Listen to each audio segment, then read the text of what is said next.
আজকে আমাদের যুবক নষ্ট হওয়ার হেড অফিসের নাম হলো নারী। এই একটা নারী যদি ভালো হয়ে যায়, সমস্ত যুবক ভালো হতে বাধ্য হয়ে যাবে। জোরে করে কথা কন না কেন?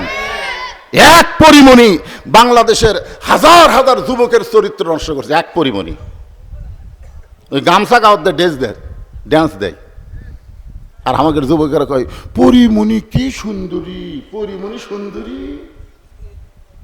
ও হলো জাহান্নামের কীট। যে সমস্ত নারীরা বেপর্দা হয়ে সমাজের মধ্যে ঘুরে বেড়ায়, এরা হলো জাহান্নামের পোকা। জোরে কোন কথা ঠিক কি না? জাহান্নামের পোকা। একটা মেয়ে ইচ্ছা করলে আপনাকে গোটা শহরের যুবকদেরকে নষ্ট করে দেবে। একটা মেয়ে ইচ্ছা করলে রাতের ঘুম কেড়ে নিবি, সারাদিন মোবাইলে খালি মিস কল। কি এই জন্য হেড অফিস হলো নারী। নারী যদি ভালো হয়, বাংলাদেশের প্রত্যেকটা যুবক ভালো হতে বাধ্য। মা যদি ভালো হয়, তার সন্তান আল্লাহর ওলি হতে বাধ্য হয়ে যায়। জোরে কোন কথা ঠিক কিনা? মা যদি ভালো, সন্তান আল্লাহর ওলি। এ যারা সামনে বসে শুনতেছে, এরকে মা ভালো, হ্যাঁ আসলে ভালো না। আর যারা যে বাইরে ঘুরতেছে, এরকে মতোই মা ভালো না। 4 বছরের বাচ্চাকে মাদ্রাসায় ভর্তি করে দিয়ে বলতেছে, আমার আব্দুল কাদেরকে আমি কোরআনের হাফেজ হিসেবে দেখতে চাই। ওস্তাদ বললেন, মা কোনো টেনশন নাই, পর্দা নিশে আপনি যান। পরের দিন আব্দুল কাদেরকে নিয়ে গেছে, কায়দা দিয়ে বলতেছে, বল আলিফ। আলিফ। আব্দুল কাদের আলিফ কয়নি। লাম মিম যালিকাল কিতাবুল লা রাইবা ফিহি হুদাল লিল মুত্তাকিন আল্লাযীনা ইউমিনুনা বিল গায়বি ওয়া ইউকিমুনাস সালাত। ওস্তাদ মারছে দৌড়।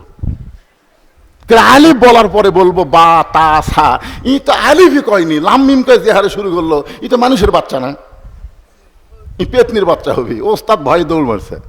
সমস্ত ছাত্র বলে, হুজুর দৌড়ান কেন? বলে জীবনে কোনোদিন দেখিনি, একলা দেখতে ভয় পাই, তোরা শুগলি আয়। সবাইকে নিয়ে যে ঘিরে ধরে আছে। 4 বছরের বাচ্চা আব্দুল কাদের খালি এরকম ঝুঁকতেছে আর পড়তেছে।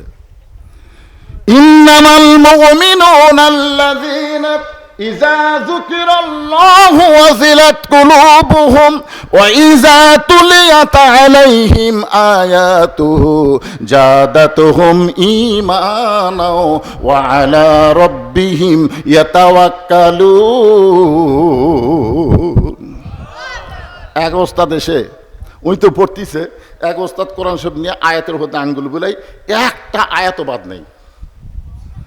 যেই মাত্র 18 পারা কোরআন পড়া শেষ, আব্দুল কাদের অটোমেটিক ব্রেক। ওস্তাদ কই কে রে? 18 পারা কোরআন শোনালো, তারপরে ব্রেক হয়ে গেল। আর এক ওস্তাদ বলতেছে, জানবার যদি চাও আব্দুল কাদেরের মায়ের কাছে যাও, বাপের কাছে না। কার কাছে? জোরে কোন কার কাছে? মায়ের কাছে যাও। কারণ সন্তান ভালো না মন্দ এটা বাপ জানে না, এটা জানে মা।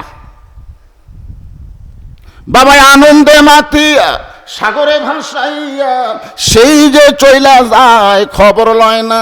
মাজন ধরিয়া উদরে কতই কষ্ট করে, 10 মাস পরে পায় প্রসবের বেদনা। এমন দরদি ভবে কেউ হবে না আমার মা গো। আব্দুল কাদেরকে কান্দে করে নিয়ে মায়ের বাড়ির দরজায়, মা জানলা দিয়ে বলতেছে, বাবা গতকাল আমার আব্দুল কাদেরকে ভর্তি করে দিয়ে আসলাম, কি এমন বেয়াদবি করলো, আজকেই ফেরত নিয়ে আইছেন। এক ওস্তাদ বলতেছে, মা তোমার আব্দুল কাদেরের সবচাইতে বড় বেয়াদবি হলো আলিফ বলার পরে বা বলে না, এক টানা 18 পারা কোরআন হামাকে শুনে দিছে।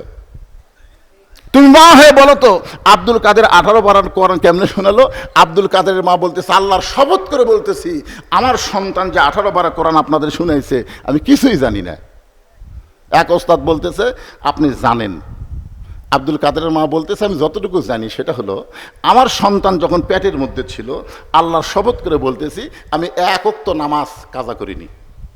সুবহানাল্লাহ কন্যা। আমার সন্তান যখন পেটের মধ্যে ছিল, রমজান মাসের রোজা আমি বাদ দিইনি। আমার আব্দুল কাদের যখন দুনিয়াতে ভূমিষ্ঠ হইল, আমার সন্তান যখন কাঁদতো, আমি তখন আল্লাহর কোরআন তেলাওয়াত করে করে ওর কান্না থামাতাম। আমার আব্দুল কাদের যখন স্তনের দুগ্ধ পান করতো, ওই সময় আমি আল্লাহর কোরআন তেলাওয়াত করতাম। আমার আব্দুল কাদের যখন রাত্রেবেলা বিছনায় ঘুমাতে যাইতো, আমি এক পারা কোরআন না শোনাইলে আমার আব্দুল কাদের কোনোদিন ঘুমাইতো না। আমার মনে হয় 4 বছর আমি বহুবারে 18 বার কোরআন তেলাওয়াত করেছি। আমার মুখের কোরআন তেলাওয়াত শুনতে শুনতে আমার আব্দুল কাদের 18 পারা কোরআন হেফজ করছে, শুনে শুনে হেফজ করছে। তখন সমস্ত ওস্তাদরা বলতেছে, মা যদি ভালো হয় সন্তান আল্লাহর ওলি হয়। সুবহানাল্লাহ কন না কেন? আজকে আমাদের এই সন্তানগুলো এরকম খারাপ হওয়ার কারণ কি? খারাপ হওয়ার একটাই কারণ, ওর মা ভালো না।